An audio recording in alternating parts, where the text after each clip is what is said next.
Hello guys, तो आज हम इस वीडियो में Punjab school education board class 6 की एसएसटी का हिस्ट्री का पार्ट का chapter number 8 early man the stone age आदि मानव पाषाण युग के इस चैप्टर को हम पढ़ेंगे। तो इस चैप्टर को मैं हिंदी और इंग्लिश दोनों ही मीडियम के स्टूडेंट के लिए डिटेल में एक्सप्लेन करूंगा और आप इस चैप्टर की जो पीडीएफ है डिस्क्रिप्शन में जाके फ्री ऑफ कॉस्ट डाउनलोड कर सकते हैं। तो बिना देर किए चलिए इस वीडियो को अब हम शुरू करते हैं। तो सबसे पहले देखिए, the period of time which we do not have written record is called prehistory. तो वो पीरियड इतिहास का वो समय जिसका हमारे पास कोई भी रिटन रिकॉर्ड नहीं है, मतलब कि पुराने इतिहास का वो टाइम जो हमारे पास उसका कोई भी लिखा हुआ कोई भी सबूत नहीं है, उस पीरियड को हम लोग क्या बोलते हैं? उस पीरियड को हम लोग बोलते हैं प्री हिस्ट्री पीरियड। ठीक है, उसे हम लोग क्या बोलते हैं? पूर्व इतिहास का काल बोलते हैं। अब देखो, pre history is divided into 3 parts. जो प्री हिस्ट्री का टाइम है उसे हमने 3 पार्ट्स में डिवाइड किया हुआ है। और वो पार्ट्स कौन कौन से? ओल्ड स्टोन एज यानी कि पुरातन पत्थर युग, मिडल स्टोन एज यानी मध्य पाषाण युग और न्यू स्टोन एज यानी कि नवीन पाषाण युग। अब देखो गाइज, मैंने लास्ट लेक्चर में भी आपको समझाया हुआ था कि जो हमारी हिस्ट्री है, हिस्ट्री को क्लियरली समझने के लिए जो हमारे इतिहासकार थे उन्होंने हिस्ट्री को 3 पार्ट्स में डिवाइड किया हुआ था। और वो पार्ट कौन कौन से थे? मैंने आपको बताया था कि सबसे पहले हमारे पास आता है एंशिएंट हिस्ट्री, उसके बाद हमारे पास आते हैं मिडल हिस्ट्री और उसके बाद हमारे पास आता है मॉडर्न हिस्ट्री। क्लास 6 में आप लोग क्या पढ़ रहे हो? Ancient history. देखो गाइज, जो हमारे पास एंशिएंट हिस्ट्री होता है, एंशिएंट हिस्ट्री का जो समय है वो सबसे लंबा समय गुजरा था।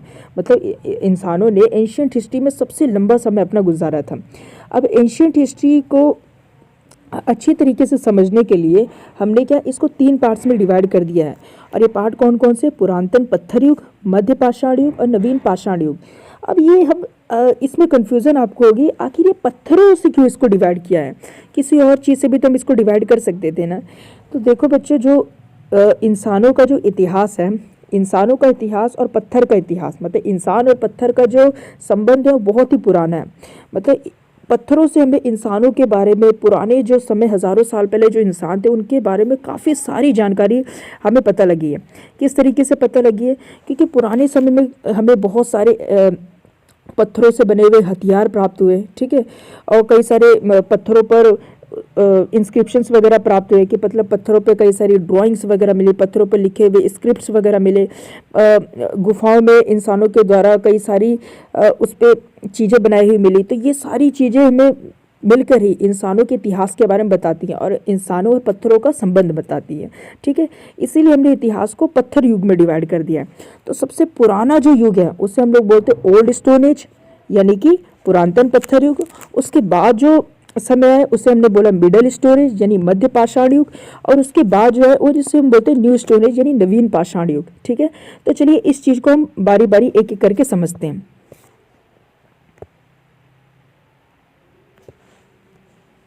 तो सबसे पहले हम लोग पढ़ते हैं पैलियोलिथिक पीरियड के बारे में। जो हमारे पास ओल्ड स्टोन एज है उसी को हम लोग क्या बोल देते हैं? पैलियोलिथिक पीरियड बोल देते हैं। अभी पैलियोलिथिक का मतलब क्या चीज़ होता है? तो बोले the word palaeolithic has been derived from the Greek word palaeo and lithic.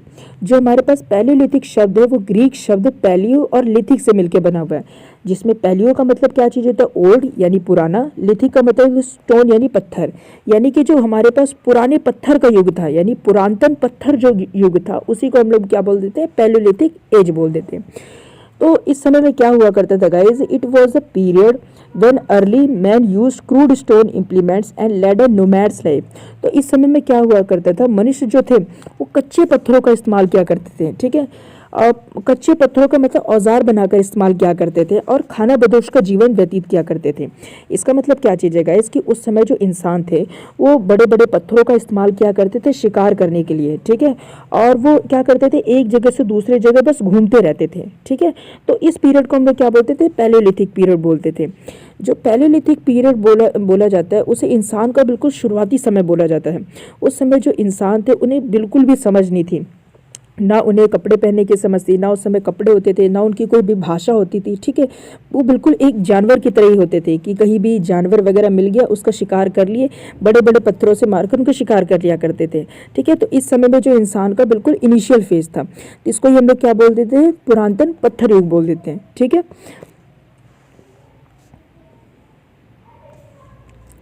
उसके बाद का समय हमारे पास है मेसोलिथिक पीरियड, जिसे हम लोग बोलते हैं मध्य पाषाण युग, यानी कि पैलेलिथिक पीरियड के बाद में ये समय आया था।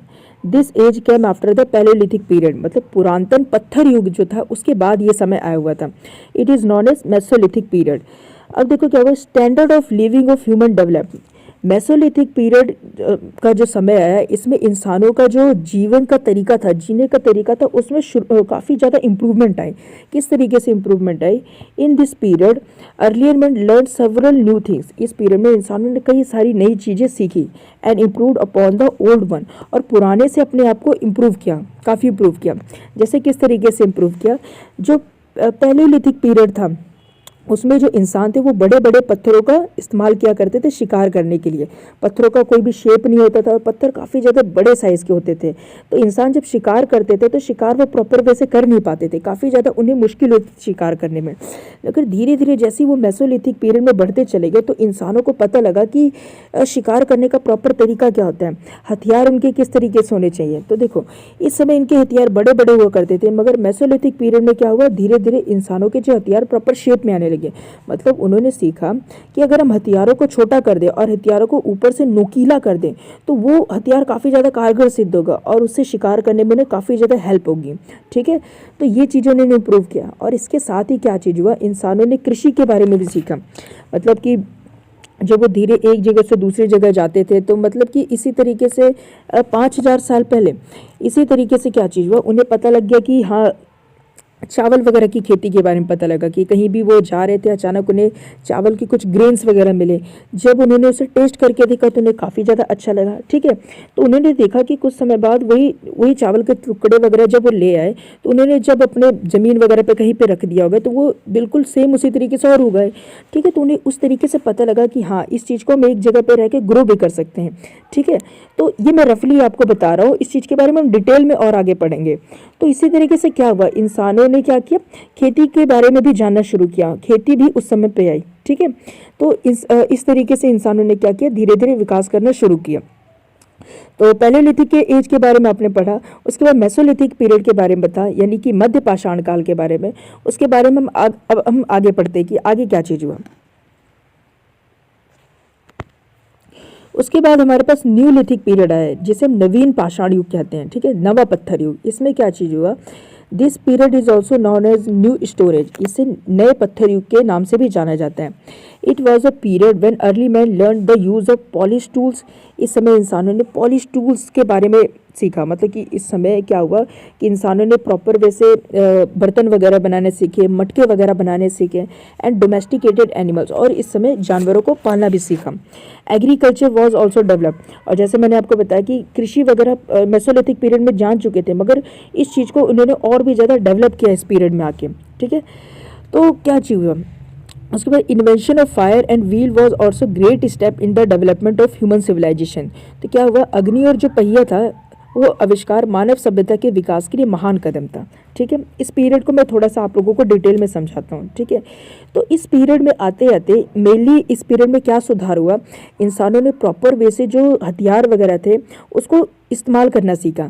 इसके अलावा जब उन्होंने कृषि वगैरह करने लगे तो कृषि वगैरह करने के साथ ही अब वो लोग क्या हुआ, अब बंजारों की तरफ वो एक जगह से दूसरी जगह घूम नहीं रहे थे, वो एक जगह बिल्कुल टिक कर वो एक जगह रहना शुरू कर दिए थे। ठीक है, क्योंकि खेती वगैरह होनी शुरू हो गई थी। जब खेती वगैरह होनी शुरू हो गई तो खेत की वगैरह की देखभाल करनी थी, तो वो एक जगह रहने शुरू कर दिए। ठीक है, अब एक जगह रहने के साथ ही क्या चीज़ हुआ कि मान लो कि रात वगैरह में जब सोते थे, ठीक है, तो इसी तरीके रात वगैरह में जब वो लोग सोचे थे तो उन्होंने देखा कि जो कई जानवर वगैरह थे जैसे डॉग वगैरह थे उनके घर के आसपास भौंकते थे। ठीक है, अब इन्हें एहसास हुआ कि जैसे ही डॉग वगैरह को देखते थे तो डॉग वगैरह क्या करते थे, दूसरे जानवरों को देख के भौंकते थे। तो इससे कहीं ना कहीं उन्हें ये आइडिया होगा कि हाँ इस जानवर को हम अपने पास रख सकते हैं अपनी सिक्योरिटी के लिए। तो इस तरीके से क्या हुआ, उन्होंने जानवरों को डोमेस्टिकेट करना शुरू किया, जानवरों को पालना शुरू किया। इसी तरीके से उन्हें कई और जानवर वगैरह मिले जैसे कि गाय वगैरह मिली, और जिससे उन्हें पता लगा कि हाँ इससे हमें मिल्क वगैरह मिल जाएगा, तो उन्होंने उसे भी पालना शुरू किया। ठीक है, तो इस तरीके से क्या हुआ, उन्होंने जानवरों को पालना शुरू किया, उनकी कृषि होने लग गई थी। इसी के साथ साथ धीरे धीरे क्या हुआ, तो ऐसा एजम्पशन माना जाता है कि ऐसा हो सकता है कि मान लो कभी क्या चीज़ हुआ कि पहाड़ वगैरह पर से जो चट्टान वगैरह के टुकड़े गिर रहे थे तो नीचे टुकड़े जब गिरते हैं तो अचानक से दो पत्थर के टुकड़े आपस में टकराते हैं, दो पत्थर के टुकड़े आपस में टकराते हैं तो उसमें से चिंगारी उत्पन्न होती है और नीचे कुछ पत्ते वगैरह, सूखे पत्ते वगैरह पड़े होते हैं और वो चिंगारी उस पर जाके पड़ती है और उन पत्तों में आग लग जाती है। तो उससे वहाँ से उन्हें पता लगता है कि हाँ ये आग वगैरह भी कोई चीज़ होती है, ठीक है। तो इस तरीके से उन्हें आग जलाना आता नहीं था, तो उन्होंने कोशिश किया कि हाँ पत्थर से पत्थरों मारने लगे तो अचानक से आग उत्पन्न हुई, तो वहाँ से उन्हें पता लगा। तो अभी तक क्या करते थे, वो कच्चा भोजन खाया करते थे, तो उन्हें जब आग के बारे में उन्हें पता लगा तो उन्होंने आग में जब भोजन को पकाया, ठीक है, आग में जब भोजन को ऐसे पकाया कि गलती से मान लो मांस वगैरह का टुकड़ा आग में गिर गया होगा, तो उसको जब उन्होंने टेस्ट किया तो उन्हें वो चीज़ अच्छी लगी। तो वहाँ से उन्हें पता लगा कि हाँ अगर हम किसी चीज़ को आग में पका देते हैं तो वो चीज़ खाने में काफ़ी ज़्यादा टेस्टी लगती है, ठीक है। तो इसके अलावा क्या चीज़ हुआ कि रात में मान लो वो खाना वगैरह पका के आग वगैरह में पकाए और आग को वो बुझाना भूल गए, तो रात के समय में क्या चीज़ हुआ, रात के समय में कई जानवर वगैरह जब उनके करीब आने की कोशिश कर रहे थे तो आग को देख के वो भाग गए, ठीक है। तो इस तरीके से उन्हें पता लग गया होगा कि हाँ अगर आग वगैरह को हम जलता हुआ छोड़ देंगे अपने पास तो कोई भी जानवर हमारे करीब नहीं आएगा, ठीक है। तो इससे उनको पता लगा कि हाँ आग के काफ़ी ज़्यादा बेनिफिट्स हैं। एक तो उन्हें रात के समय जानवरों को अपने से दूर रख सकते थे, दूसरा खाने को पका सकते थे, और इसके अलावा जब ठंड वगैरह के मौसम में उन्हें रियलाइज़ किया कि आग वगैरह में हीट भी देता है काफ़ी ज़्यादा। तो इस तरीके से आग की जो खोज थी वो मानव सभ्यता के लिए काफ़ी बड़ा कदम था, ठीक है।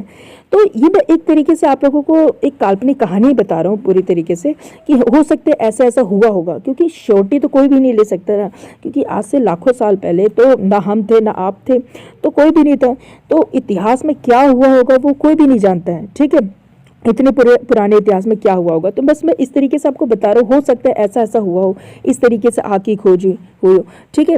इस तरीके से फिर क्या वो चीज़ हुआ कि इंसानों को मान लो जंगल वगैरह में इंसानों ने कोई शिकार वगैरह किया, मान लो किसी बड़े जानवर को मारा, तो उस बड़े जानवर को एक जगह से मान लो कि इनका परिवार दूसरी जगह पे रहता था, इस जगह पे रहता था, और जंगल के इस वाले पार्ट से इन्होंने क्या किया, जानवर वगैरह का शिकार करके लेके आते थे। तो क्या हुआ, इतनी दूर से इतने बड़े जानवरों को लेके आना काफ़ी ज़्यादा मुश्किल होता था, ठीक है। फिर इंसानों ने सोचा किसी तरीके से मतलब कि एक जगह से दूसरी जगह किस तरीके से चीज़ों को लेके आया जाए। तो उन्होंने क्या कोशिश की, उन्होंने कोशिश की क्या कि किसी स्क्वायर डब्बे वगैरह को, कि मतलब कि मान लो कि एक बैलगाड़ी बनाई और उसका जो पहिया था पूरी तरीके से इस तरह स्क्वायर बना दिया। तो इससे क्या चीज़ होता था, उन लोगों को काफ़ी ज़्यादा दिक्कत होती थी कि सामान को एक जगह से दूसरी जगह ले जाने में, ठीक है। तो उन्हें इतना चीज़ पता नहीं था।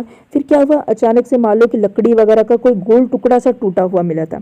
अब गोल टुकड़ा उन्होंने देखा कि चट्टान से क्या हुआ, वो पूरी ढलकता हुआ नीचे आते जा रहा था। इससे उन्हें आइडिया हुआ कि हाँ किसी चीज़ को अगर हम गोल बना दे तो उस गोल चीज़ को क्या करना है, उस गोल चीज़ को लुढ़काना काफ़ी ज़्यादा आसान होता है। तो उन्होंने क्या किया, एक बैलगाड़ी बनाई और इसमें क्या किया, एक इस बारी क्या किया, गोल गोल पहिया बना दिया और उस पर सामान रख के आराम से लुढ़काते हुए लेके चले गए। तो इस तरीके से क्या हुआ, व्हील की खोज वगैरह हुई होगी। तो ये सारी चीज़ें क्या है, इंसानों ने क्या किया, गलतियां कर करके कई सारी चीज़ें बाय कोइंसिडेंटली, ठीक है, उनके सामने आ गई। तो इस तरीके से क्या जो इंसानों का इतिहास है, वो जो इंसान है उन्होंने अपनी लाइफ में ग्रोथ करना शुरू किया था, ठीक है। तो अभी तक हमने क्या क्या पढ़ा, अभी तक हमने पढ़ा कि सबसे पहले हमारे पास था पैलेलिथिक पीरियड यानी पुरातन पत्थर युग। अब पुरातन पत्थर युग में इंसानों की शुरुआत हुई, उन्होंने पत्थर वगैरह का इस्तेमाल करना शुरू किया, एक जगह से दूसरी जगह जाते थे। मेसोलिथिक पीरियड में मध्य पाषाण काल, इसमें इंसानों का जो लाइफ थी थोड़ी सी इम्प्रूव हुई, इसमें इंसानों ने कृषि वगैरह के बारे में जाना, ठीक है, और पत्थरों का इस्तेमाल कैसे किया जाता है, पत्थरों के आकार को छोटा किया। उसके बाद हमने देखा न्यूलिथिक पीरियड में इंसानों ने काफ़ी ग्रोथ किया, इसमें उन्होंने जानवरों को पालना शुरू किया, उनकी एग्रीकल्चर काफ़ी ज़्यादा इम्प्रूव हुई, ठीक है, फायर की खोज हुई, व्हील वगैरह की खोज हुई। इस तरीके से क्या हुआ, इंसान आगे बढ़ने लगे थे, ठीक है। उसके बाद क्या हुआ, मैन एज एन आर्टिस्ट, मनुष्य अब कलाकार के रूप में भी बाहर आने लगे थे। तो क्या हुआ, man started introducing his art by drawing pictures on the walls of cave. इंसानों ने क्या किया, अब गुफाओं वगैरह की दीवारों पे क्या चीज़, उनकी ड्राइंग्स वगैरह देखने को मिल गई, ठीक है। और एक ऐसी सच प्लेस क्या चीज़ है, भीम बैठका नियर भोपाल इन मध्य प्रदेश। एक ऐसी जगह है भीम बैठका में, जो मध्य प्रदेश में जो भोपाल है वहाँ पर ये जगह मिलती है। देखो मध्य प्रदेश में जो भोपाल है वहाँ की जो गुफा की दीवारें, उस पे इंसानों ने कुछ इस तरीके से चित्र बनाए हुए थे। देखो, मतलब मैंने आपको क्या बताया कि पुराने समय में इंसानों की कोई भाषा वगैरह नहीं हुआ करती थी। तो देखो, इस चित्र से हमें क्या समझने को मिलता है कि हाँ, इंसान जो थे, मतलब कि इनकी जो ग्रुप वगैरह थी आदि मानव लोगों की, इन्होंने क्या किया कि एक प्लानिंग वगैरह कुछ कर रहे थे दीवारों पर, कि हाँ, एक दूसरे को समझा रहे थे कि हाँ, कि मान लो बीच में जानवर इस तरीके से आएगा तो हम लोग जानवरों का शिकार किस तरीके से करेंगे। एक इंसान यहाँ पे चला जाएगा, एक यहाँ पर, एक यहाँ पर, और इस तरीके से हम शिकार करेंगे। तो देखो, उन्होंने उस चीज़ को दीवारों पर मतलब ड्राइंग करके समझाया, और वो चीज़ आज हमारे काम आ रही है इतिहास को समझने के लिए। ठीक है, तो इसी तरीके से यहाँ पे भी उन्होंने कुछ इंसानों के चित्र वगैरह बनाए हुए कि किस तरीके से इंसानों ने कुछ अपने हाथ में अजीब सा हथियार वगैरह पकड़ा हुआ है। ठीक है, तो इस तरीके से क्या हुआ, इंसान आर्टिस्ट के रूप में भी धीरे धीरे डेवलप होते चले गए। ठीक है, तब आगे क्या चीज़ हुआ, he made paintings of humans animals, उसने क्या किया, जानवरों के और इंसानों के कई पेंटिंग्स वगैरह भी बनाए। तो शुरुआत में जो पेंटिंग्स वगैरह मिली, मतलब काफ़ी ज़्यादा रफ मिली थी, इंसानों को प्रॉपर आती नहीं थी, मगर धीरे धीरे जैसे हम इतिहास में आगे बढ़ने लगे थे, वो पेंटिंग्स में काफ़ी ज़्यादा वैरायटी आने लगी थी, पेंटिंग्स काफ़ी ज़्यादा नरिश्ड हो चुकी थी। ठीक है, तो उसके बाद क्या होता था, sometimes colour are also found in them, और इतिहास की कुछ सारी जो पेंटिंग्स थे, कुछ सारे जो उन्होंने बनाए हुए थे ड्राइंग्स वगैरह, उसमें कलर भी देखने को मिले। तो आप इससे, इतिहास की इस चीज़ से आप ये सीख सकते हो कि हाँ, यानी कलर कितने पावरफुल होते थे कि आज हज़ारों साल पहले कि उस पर जो कलर्स थे आज भी वो हमें मिले हैं। यानी इससे पता लगता है कि कुछ ना कुछ वहाँ पे अद्भुत हुआ करता था। ये आज के कलर्स देखो कुछ ही साल में उतर जाते हैं, मगर हज़ारों साल पहले वो कलर्स उतरे नहीं, यानी कुछ ना कुछ इंसानों ने अलग इस्तेमाल किया ही होगा उस समय। ठीक है, इसके अलावा क्या हुआ, man also try to make beads of different types of precious stones. धीरे धीरे जब इंसान आगे बढ़े तो उन्होंने क्या किया, धीरे धीरे जब इंसान आगे बढ़े तो उन्होंने क्या किया, अलग अलग तरह के रत्नों के, अलग अलग तरह के पत्थरों के, कीमती पत्थरों के क्या बीड्स बनाने शुरू किए, मनके बनाने शुरू किए। मनके जानते हो ना, जो हमारे पास माला की तरीके से नहीं होती मनके वगैरह, छोटे छोटे बीड्स होते हैं एकदम बंटे के आकार के, उस चीज़ से उन्होंने मन के स्टार्ट किया। We can call it fashion और मेकअप स्टार्टेड। इससे हम क्या कह सकते हैं, हाँ, कि धीरे धीरे इंसानों में उस समय फैशन और मेकअप वगैरह भी शुरू हो चुका था। ठीक है, तो इस तरीके से क्या चीज़ हुआ, तो इस तरीके से हमने इस चैप्टर में क्या पढ़ा गया, हमने पढ़ा कि किस तरीके से जो इंसानों की शुरुआत हुई, इंसानों ने धीरे धीरे कैसे अपना डेवलपमेंट किया। तो बच्चों, जो क्लास 6वीं की SST है, हिस्ट्री है, इस चीज़ को आप बहुत ही ध्यान से पढ़ना। 1 बाय 1 लेक्चर आपको धीरे धीरे सारी डिटेल्स देता जाएगा। जैसे कि हमने पहले लेक्चर में पढ़ा था कि इतिहास कहाँ से आया, कैसे आया, इतिहास क्या चीज़ था। उसके बाद हमने पढ़ा कि इंसान कैसे आए, इंसानों ने अपना ग्रोथ किस तरीके से किया। पहले पुरातन पत्थर युग आया, फिर मिडल पत्थर युग आया, उसके बाद न्यूलिथिक पीरियड आया। ठीक है, तो इस तरीके से इंसानों ने धीरे धीरे अपना विकास किया। तो मुझे उम्मीद है बच्चों कि आपको ये चैप्टर बहुत ही अच्छी तरीके से समझ में आया होगा। तो इस चैप्टर के नोट्स आप डिस्क्रिप्शन में जाके फ्री ऑफ कॉस्ट डाउनलोड कर सकते हैं। तो अगले वीडियो में हम नेक्स्ट चैप्टर के साथ मिलेंगे और आगे हम समझेंगे किस तरीके से इंसानों ने आगे विकास किया। तो मुझे उम्मीद है बच्चों आपको ये वीडियो पसंद आया होगा। तो चलिए मिलते हैं हम नेक्स्ट वीडियो में, तब तक के लिए धन्यवाद।